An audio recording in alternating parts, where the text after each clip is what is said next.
মঙ্গলবার নতুন মরশুমে বল গড়াচ্ছে উয়েফা চ্যাম্পিয়ন্স লিগে।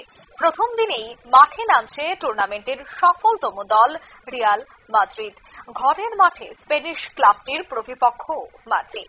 গতবার কোয়ার্টার ফাইনালে আর্সেনালের কাছে হেরে ইউরোপ সেরার লড়াই থেকে বিদায় নিয়েছিল কিলিয়ান এমবাপেরা। এরপরই রিয়াল শিবিরে ঘটে বড় পরিবর্তন।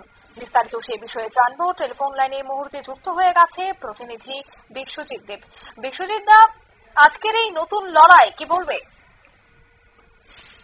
নতুন মৌসুমে বল গড়াচ্ছে উয়েফা চ্যাম্পিয়ন লিগে। মার্সাইয়ের বিরুদ্ধে জয়ের খোঁজে নামছে রিয়াল মাদ্রিদ, ময়দানে নামছে আর্সেনাল টোটেনহামও। নতুন মৌসুমে মঙ্গলবার বল গড়াচ্ছে। এটা হচ্ছে উয়েফা চ্যাম্পিয়ন্স লিগের ৭৮তম বর্ষ। প্রথম দিনে মাঠে নামছে টুর্নামেন্টের অন্যতম সফল দল রিয়াল মাদ্রিদ।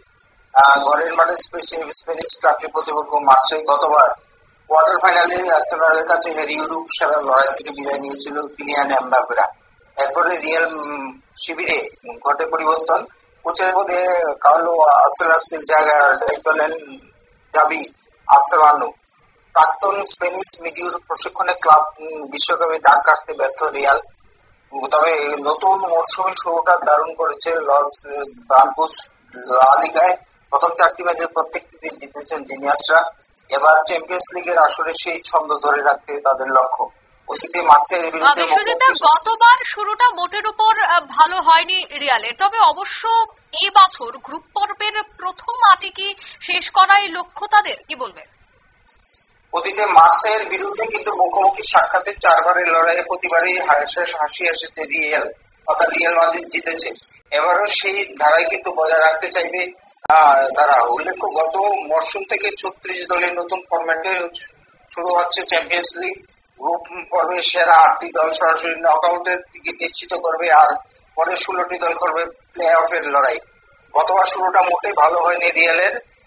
এবার অবশ্য গ্রুপ পর্বে প্রথম আটে শেষ করাই তাদের লক্ষ্য। তাদের মঙ্গলবার চ্যাম্পিয়ন্স লিগের অপর ম্যাচে ভিয়ারিয়ালের মুখোমুখি হচ্ছে টটেনহাম হামস্টার।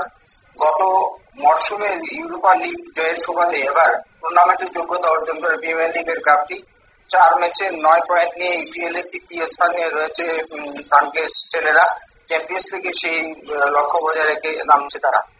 অঙ্কিতা, ধন্যবাদ। অর্থাৎ নতুন মরশুমে কিন্তু বল গড়াচ্ছে উয়েফা চ্যাম্পিয়ন্স লিগে, আর তাদের কিন্তু মনে করা হচ্ছে যে গতবারের শুরুটা মোটের উপর ভালো হয়নি রিয়ালের, তবে এবার অবশ্য গ্রুপ পর্বে প্রথম আটেই শেষ করার লক্ষ্য তাদের। নিয়ে নিচ্ছে ছোট্ট একটি বিজ্ঞাপন বিরতি, সঙ্গে থাকুন।